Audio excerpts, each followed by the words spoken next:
Hello, all you cool cats and kittens. I'm not Carol Baskin, thank goodness. But we're going to talk today a little bit about parts of lamb, and when we're talking about parts of lamb, in this case, we're talking about the cuts of lamb. So where do our meat products actually come from on a sheep? This is Spot. He is our going to be willing participant. He didn't have any choice in the matter. If he wants to eat, he needs to do his part. Just kidding. We'll take loving care of him either way, even if he doesn't want to participate. But he's an old show sheep that's going to be used just for our little demonstration today. So my lovely high school assistants also have a little bit of pull in this as well. So as you can see on our little chart here, we're going to be talking about the different parts of the sheep in terms of cuts and where do they come from. So we have the neck, the shoulder, the rib, the loin, which can be broken down loin and sirloin, the leg, the breast, the flank, the shanks, and then we've got a couple little extra parts and pieces that aren't necessarily labeled. So what we're going to do on here is I'm going to actually draw this out on the sheep, and then after we do that, I'll kind of explain what sort of parts come from that area, and then we'll zoom in a little bit on the more detailed copy after that, but it's top secret for now. So first and foremost, we're going to go over the neck. So as JD's going to point out on our lovely chart here, this is where we're going for on the sheep. So the neck would be basically this section right in here, okay? For the most part, the neck isn't maybe as big of a part as most of the rest of these here, but the neck we can get neck steaks, we can get ground lamb, and we can get stew meat from, okay? Stew meat being like stuff we put in a soup or stew or kebabs, or you kind of get the point, okay? It's kind of our forgotten, maybe less used cut, okay? Not as pricey or not as good maybe as some of them. From there, we're going to go to the shoulder. So the shoulder, we kind of draw here, is located right in there. So I'm going to number these also. 1, 2. So the 2 right there, that's going to be our shoulder on the sheep.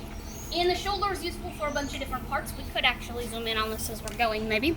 So the shoulder would be used for rolled shoulder, shoulder roast, blade chops, arm chops, kebabs, stew meat, gyro... Speaking an alien because I'm speaking too fast because I drank a lot of caffeine right before we shot this video. But anyway, gyros, which would be a very popular dish for some people, and of course ground lamb can come from basically anywhere, and I'll explain that at the end. So that's a little bit about what our shoulders are used for. Next, we're going to zoom in on the rib. So as JD will show you again on our less complicated part.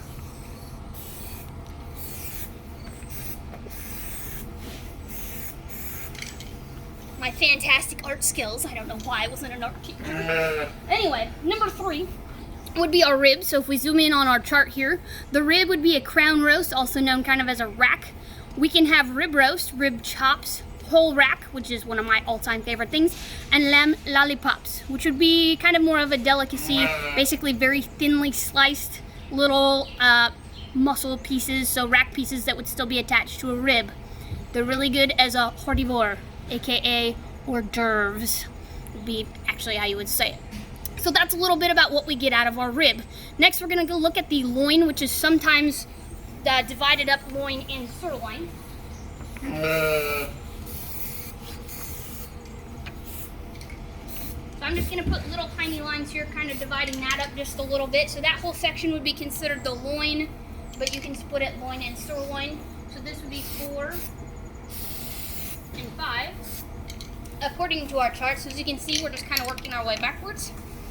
From our more complicated chart here, you can see that the loin and sirloin would contain the loin roast, loin chops, which would basically be our lamb chop. So any kind of a chop, with the exception of like neck chop, would come out of the loin and the sirloin, or number 4 and 5 kind of back here on our sheep. So that includes obviously the sirloin chops as well. So the next thing we're working towards is the leg, number 6. So our leg on this guy is going to be this section right in here, okay? So as our zoomed in look here, what we've got for the leg, we can have a whole leg, a BRT leg. Now BRT leg isn't necessarily listed in a lot of places, but if you go to buy lamb, BRT leg would basically be a boneless, netted, so it's already cut up, all ready to go for you. They took the bone out, they put a netting around it, so you can basically drop it in a roaster pan and go.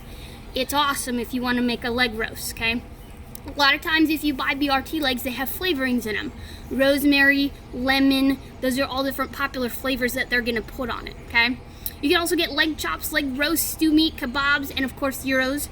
You could also slice up from there, okay?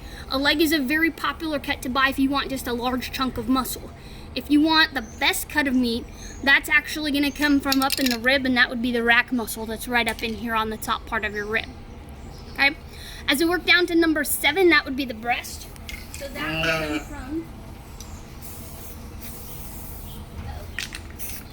basically down here under his chest, kind of between the front leg and down around in here. I believe that'd be number 7. Houston, you have a problem. There we go.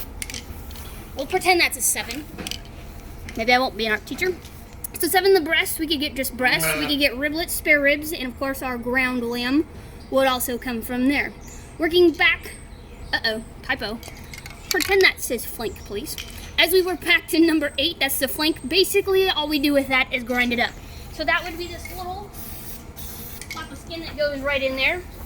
In cattle, we would make a flank steak out of it, but it's kind of chewy. The more the part moves, the more less tender, the more chewy it's going to end up being, kind of the less desirable for a big chunk of muscle. So typically in sheep, we're just going to grind it, okay?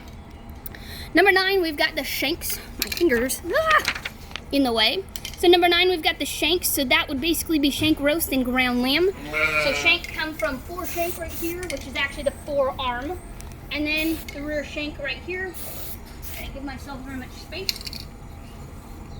And then the last but not least, we can also make lamb fries, which if you know what Rocky Mountain oysters and cattle are, it's the same equivalent in sheep. So lamb fries would actually be lamb testicles. Delicious.